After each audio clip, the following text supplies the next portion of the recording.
a La guadaña de Mussolini. Curiosamente, que todo esto haya sido tan precioso y que tú sigas la escuela de la historia de la medicina, la mejor escuela, yo creo que historiador es el gran fundador, Pedro Laínez Trago, y que a través de la discípula que tú has conocido, que te has seguido, pues creo que cómo no admirar esa actitud. Yo no he leído el libro, pero te prometo que lo voy a leer. Y lo voy a leer con mucho espíritu crítico, porque creo que voy a aprender mucho. Rosa ni me ha hablado del libro. Simple. ¿Y ya tienes preparado de esto el libro? Dice, sí, tú no te preocupes, que yo improviso. Y ahí está lo que ha hecho. Una escritora nunca improvisa, lo tiene todo aquí. Ahí. Pues para mí ha sido un viaje agradable por la Sierra de San Pedro, por ese paisaje cerca de tu pueblo, por ese barranco de Atopreque y por estar de una vez más en esta sociedad de amigos del país que mantiene la cultura viva y lógicamente Maruja, que ha salido en contra. Muchísimas gracias, una palabra preciosa. Te diré que mi memoria con don Pedro la tengo realmente reseñada, porque tuve la suerte también, a través de esta organización de médicos, escritores y artistas, un médico que para mí fue como mi padrino en ese mundo literario, que fue el doctor Vega Díaz, fue el último médico de Azaña. Pues tuve la suerte de conocer la historia viva de nuestro país. El doctor Vega, ¿no? Vega Díaz, sí, el doctor Vega Díaz. Que en su casa se reunían, bueno, la crème de la intelectualidad, de la medicina, de la cirugía, de la literatura en nuestro país. Gracias a esta organización conocí y pude comer y cenar con ellos. Yo era una jovencita médica, especialista y poeta, y me admitieron en ese círculo en donde pude cenar varias veces con don Pedro, aún siendo discípula suya de la Complutense, y con Milagro, su mujer, y haberla acompañado a su casa y haber charlado con él varias veces, y incluso la última vez que pude charlar con él fue muy agradable porque él me apoyó en la organización que yo creé hace muchísimos años, más de 35 años, la Asociación de Educación para la Salud. Fue uno de los promotores, de los que firmó la carta constituyente de esa asociación, y me dijo una frase que nunca se me olvidará, porque el acróstico de la organización, Asociación de Educación para la Salud, es ADEPS, y me decía, ¡jo María! ¡Qué sabia era! Yo una ignorante total, pero me dice, ADEPS viene de adipocito. Digo, ¿ah, sí? Dice, sí, de adipocito, la célula de grasa que nunca se hundirá. Y yo me quedé, digo, de verdad, maestro, me está dando una pauta que me parece maravillosa. Y la última visita que hice a él, porque la verdad es que la Universidad Complutense siempre, por supuesto, con el respeto que se le tenía, se le mantuvo su despacho, y aún estando ya muy mayor, muy viejito y enfermo, se mantenía con su toquilla y en su mesita, que era como las camillas nuestras.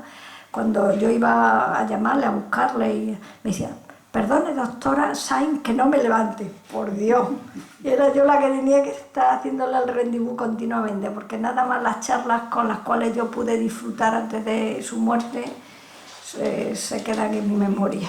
Tuve la suerte de conocer personas muy brillantes, muy brillantes.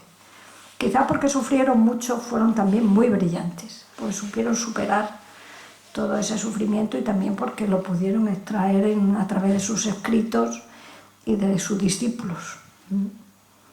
Así que hay muchos lazos, como ve, hay muchos lazos que nos van convocando para continuar viviendo. Siempre. Solo para continuar, primero felicidades por la presentación del libro y ha sido muy interesante. Pero solo para continuar un comentario. En los años 70 hubo un ciclo aquí en la Económica en el que participó Laínez Trago, Grande Cobian, Julián María, Chueca Goitia, sobre la nueva época que se abría en la transición. Digo, solamente, bueno, que también estuvo en esta tribuna. Pues eso sería un lujo, sí, un lujo. Yo no tuve la oportunidad de asistir, pero he leído las memorias ese ciclo y como que se espectacular. Bueno, sí. Pues el profesor Grande Cobian fue otro de los personajes que yo tuve la suerte de conocer cuando volvió de Estados Unidos y cuando dirigía en el Ministerio de Sanidad con el ministro Julián García Vargas, que fue una de las personas que yo tengo una gran admiración y afecto, porque es un economista que entendió muy bien el concepto de salud de nuestro país. Y me permitió dirigir varios programas y uno de ellos fue un encuentro que hice en el Castillo de Magalia, dirigiendo un grupo de funcionarias que estaban conmigo trabajando en el Ministerio de Sanidad. Invitamos al profesor Grande Cobian a que nos diera una conferencia a toda la estructura que nuestro ejército tiene, porque los temas regionales ahí podemos concentrar en un momento dado a médicos, a enfermeros de las regiones militares, concentrarles en un mismo lugar, y fue en el Castillo de Magalia. La conferencia de Grande Cobian fue bellísima, impresionante, que además está relatada en libros que tengo hechos, y una de las cosas que nos dijo, y les dijo a todos los allí presentes, que por cierto tuve que decirle, por favor, quítense los uniformes, porque aquí vamos a hablar de salud, y ustedes son médicos y son sanitarios, luego serán militares y con muchas medallas, pero yo no entiendo ni papas ni las compañeras funcionarias que están aquí.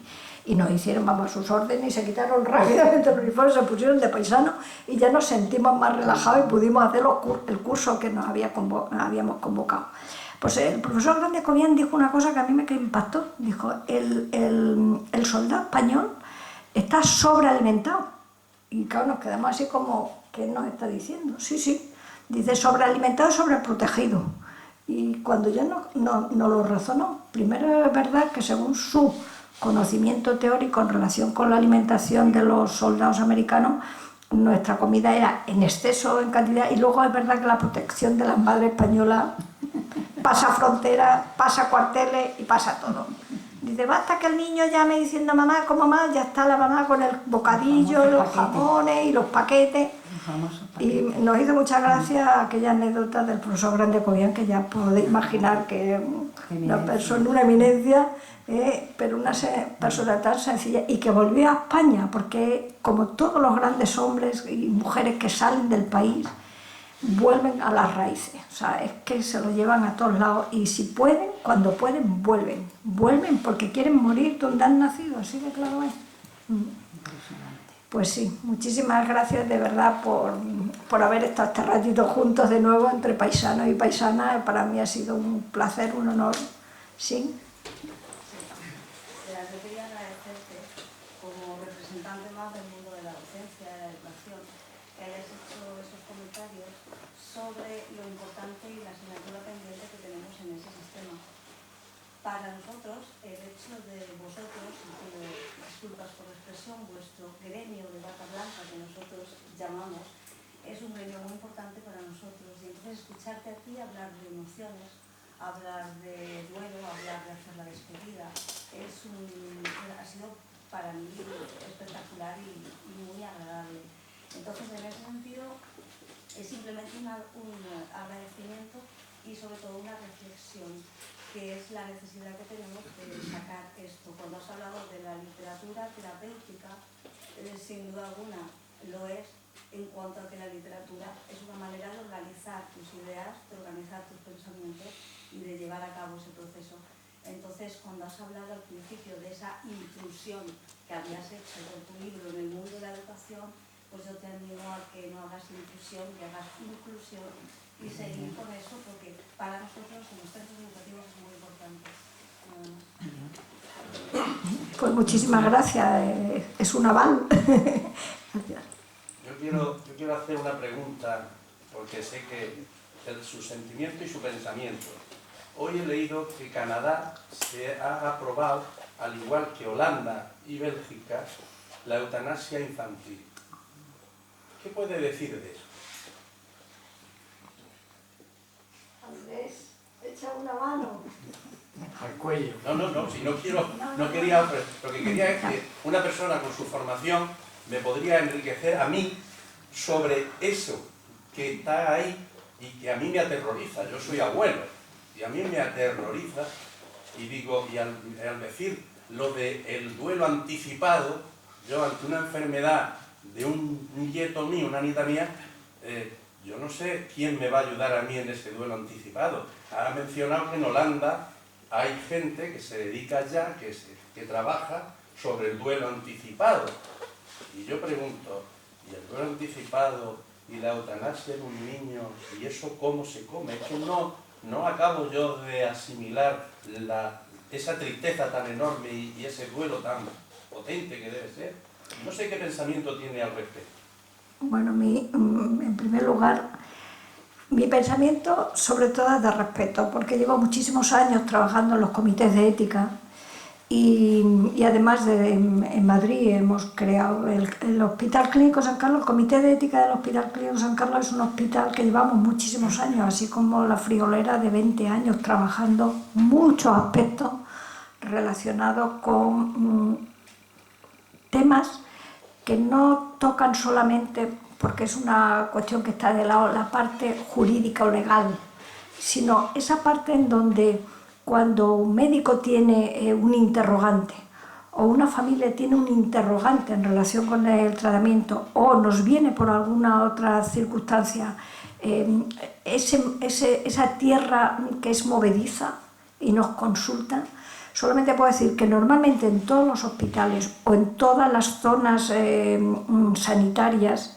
bien organizadas existen los comités de ética, que para mí es un avance importante porque hay muchos profesionales del mundo de la cirugía, de la medicina interna, de la oncología, de la enfermería, del trabajo social y lo que nosotros llamamos neófitos, quiere decir personas en la calle que son del grupo de la sociedad que nos bajan a tierra. En relación con ese tema de que se haya permitido, el tema de la eutanasia es un tema que toca profundamente la fibra social de cada sociedad, así de claro, ¿eh?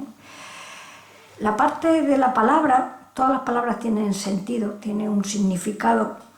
En España, cuando hablamos de eutanasia, parece que tenemos un gran terror a esa palabra.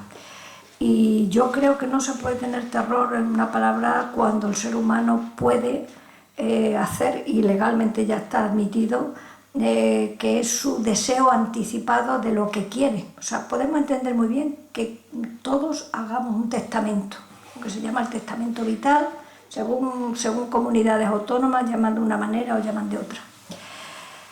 Pero también sabemos que lo mismo que la sociedad avanza, la medicina avanza, tanto y tanto, que lo mismo que el proceso de morir, hay un proceso de vida y muerte natural o por accidente o por enfermedad o tal, sin tocar nada de máquinas que prolonguen la vida. Y ahí sí entra y podemos entender el duelo que las personas intentan hacer. Yo sé que aquí cualquiera de nosotros ante el sufrimiento y la muerte de un niño, entre comillas, es contra natura, quiere decir, ese ser humano tiene muchos años de vida y el hecho de que padezca una enfermedad que le pueda conducir desgraciadamente a la muerte, independientemente de todo lo que se haga por salvarle, hay situaciones, ¿eh? Por lo tanto, yo creo que hay situaciones tan extremas que padres, entornos, sociedad, médico y tal, nos tenemos que plegar. O sea, porque no es nuestra vida, es la vida de ese ser humano. Que eso se ponga luego en las leyes, es la sociedad la que decide, ¿eh? Pero también nosotros sabemos que con la alta tecnología a veces podemos hacer encarnizamiento terapéutico, ¿eh? Y cuando estamos dentro, y lo vemos los sanitarios lo ven, las enfermeras lo ven, lo sufren, lo padecen, y los médicos también, a veces decimos, la sociedad tiene que ser más valiente. Lo mismo que ha sido valiente, fíjese lo que le digo, en aplicar tecnología altamente sofisticada, que si no existiera esa persona hubiera fallecido ya. En ese limbo, ¿cómo actuamos?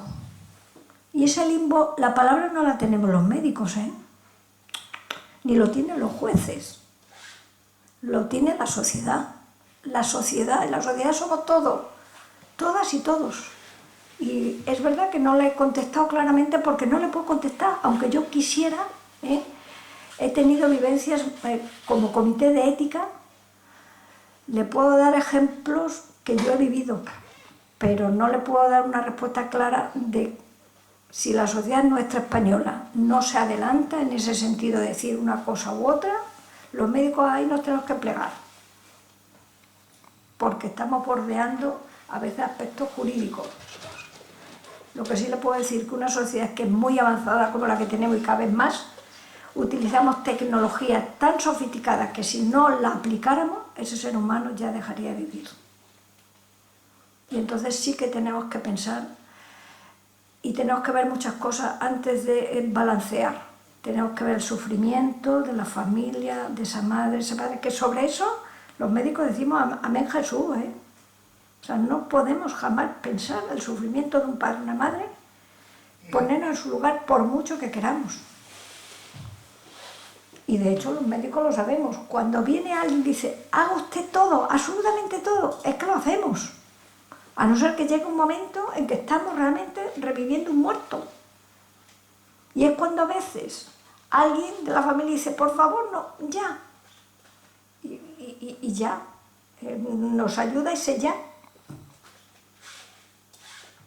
No sé si lo he contestado de alguna manera. De todas maneras, gracias por la pregunta. Bastante bien. Es muy fuerte el tema, sí. Don Bueno. Francisco, como psicólogo, vamos, como psiquiatra, acreditado, profesor, catedrático, decano de la Facultad de Medicina, ¿le hago a María? Casi como decano, que me ha encantado que se haya hecho referencia al nombramiento de don Pedro Laín como doctor honoris causa, porque la propuesta, lógicamente, partió de la Facultad de Medicina. Tuvimos el placer de tenerle con nosotros y tuve la oportunidad de conocerle. Yo había estado anteriormente en contacto con Diego Gracia y demás, pero con él pues fue realmente una experiencia magnífica, ¿no? Porque era un hombre muy, muy especial. Hemos estado muchos años sin nombrar, voy a anunciarlo porque bueno, creo que puede ser de interés. Vamos a hacer 3 nombramientos más de honoris causa en el mes de febrero. Uno va a ser el doctor Hugo Yuri, que ha sido ministro de Educación en Argentina y ha colaborado con nuestra universidad de forma muy intensa. Otro va a ser Antonio Rodríguez de las Heras, que precisamente es un historiador, no es una persona vinculada al mundo de la medicina. Y la tercera es una persona pues muy entrañable para mí y para muchos compañeros, que es María Castellano. Es una mujer excepcional y va a ser un placer tenerla con nosotros y que sea una de las personas que nosotros intentaremos, si podemos, capturarla y traerla aquí para que nos hable. Ya es catedrático de medicina legal y es una mujer pues muy, muy interesante. El tema que estamos comentando es un tema muy complicado, el tema de la muerte ante la eutanasia. Ya pues podemos pasar horas, ¿no? Hablando sobre él. Los médicos además podemos tener nuestras opiniones, pero estamos obligados a ceñirnos a la ley. Y entonces la ley está por encima de nosotros, no podemos hacer aunque tengamos nuestros principios, nuestras concepciones. Pero sí que es verdad, en todo esto, lo que me queda hoy es con el tema de cómo de alguna forma hemos ido tendiendo a desalojar a la muerte de nuestras vidas, no valga la paradoja, en el sentido de que yo creo que, a ver, la humanización de la especie humana comienza cuando empezamos, digamos, a conservar a nuestros muertos, ¿no? Es decir, en la evolución de la especie, pues, como pasa en otras especies, pues el animal muere y los demás pues, siguen su camino, lo abandonan, lo dejan al margen, ¿no? Cuando nosotros empezamos a enterrar, ya no nos los comemos, que posiblemente era lo que hacíamos a lo mejor al principio, ¿no? Pero ya empezamos a enterrarlos, a conservarlos. Es como que mantenemos la continuidad de los demás en nuestras vidas, ¿no? Y la muerte empieza a convertirse en una experiencia que le da sentido a nuestra vida. y está integrada en nuestro mundo, que es lo que ha sucedido pues, en los pueblos, lo que ha sucedido en la sociedad, ¿no? Y paradójicamente, curiosamente, es decir, cada vez se la va alejando más, ¿no? Es decir, a mí hay un fenómeno reciente, yo por lo menos aquí lo he visto recientemente, es decir, que es el abandono o la eliminación de lo que era el velatorio, es decir, el permanecer despiertos la última noche que una persona va a estar en este mundo, ¿no? Me llama la atención, es decir, como la gente llega a la hora que está cansada, es decir, muchas veces cuando la persona muere ha sido después de una agonía lenta, ¿no? Es decir, el que la gente se va a dormir y el difunto pues se queda solo, ¿no? Se queda solo en el tanatorio, ¿no? Sin nadie que le vele. Creo que es algo que bueno, me parece, lo podemos justificar, ¿no? Pero que de alguna forma creo que tiene que ver con esa normalización excesiva. Es decir, es como una especie de negación, ¿no? Aquí no pasa nada, es un día como todos los demás. Yo es que siempre, yo recuerdo, ¿no? Mi madre en esa situación, bueno, ¿qué vamos a hacer? ¿No? Nos vamos a quedar despiertos, ¿no? Tenemos muchas noches para dormir y solo tenemos una noche para velar a esta persona, solamente le queda una noche con nosotros, ¿no? Y entonces, eso por ejemplo, que lo he visto en los últimos funerales que he podido asistir, a mí me ha llamado poderosamente la atención, ¿no? Y creo que tiene que ver un poco con esa negación de la muerte, y bueno, ya no vendremos, lo enterramos y no tiene nada que ver con lo que está pasando ahora, ¿no? Una reflexión, no estoy hablando como psiquiatra, un poco, pues porque Andrés es amigo y ha insistido, si no, no hubiera dicho nada. Gracias, Paco. Además, un agravante, es médico pintor. O sea, que no solo es psiquiatra, sino médico pintor además. Es un psiquiatra que pinta algo. Haga la broma. Es una broma, ¿eh? De todas maneras, sí que te digo, por ejemplo, en mi familia y en la gente de mi entorno, te lo digo porque recientemente, en septiembre, hemos tenido una pérdida dolorosa de un primo con apenas 60 años, y sí que en mi familia y en el entorno en el que me muevo todavía velamos esa noche en el tanatorio a nuestro ser querido. Y de todas maneras, aunque no sea un ser querido y es una persona muy cercana, la gente cercana y familiar colaboramos en que la familia que va a estar el día entero y la noche entera en el tanatorio, les facilitamos, les llevamos comida, les llevamos café, o sea que todavía seguimos ese ritual de antaño y bueno, yo en la medida que yo pueda no lo perderé porque es parte de mi educación y de mi integridad como persona. Y ya te digo que ahora en septiembre por desgracia lo hemos vivido. En la gran metrópoli, ya siglo XXIII. O sea, en Madrid imposible, o sea, ya es una cuestión de cercenar todo el tema de ritual y bueno, ya yo creo que Mr. Google saca páginas de recordatorio, porque lo que sí está claro es que el ser humano necesita para seguir viviendo mantener esos lazos porque es parte de su biografía. El tiempo que haya estado conviviendo es parte de la biografía de esa persona. La cuestión es si cierra bien o no cierra bien la puerta, la ventana o lo que hayas construido en vida con ello. Bueno, pues yo creo que como ven el tema da para mucho, ¿eh?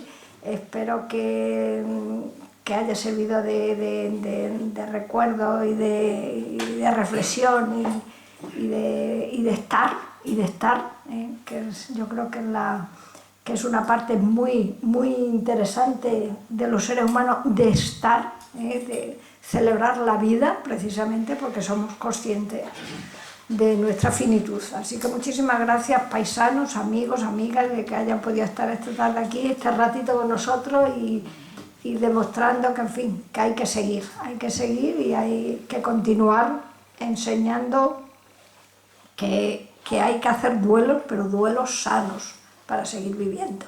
Pues muchísimas gracias por estar aquí.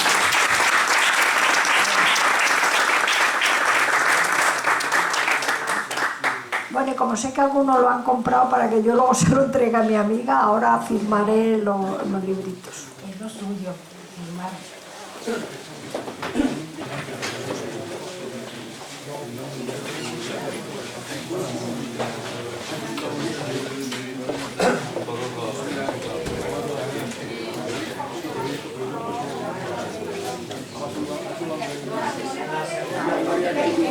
La simbología y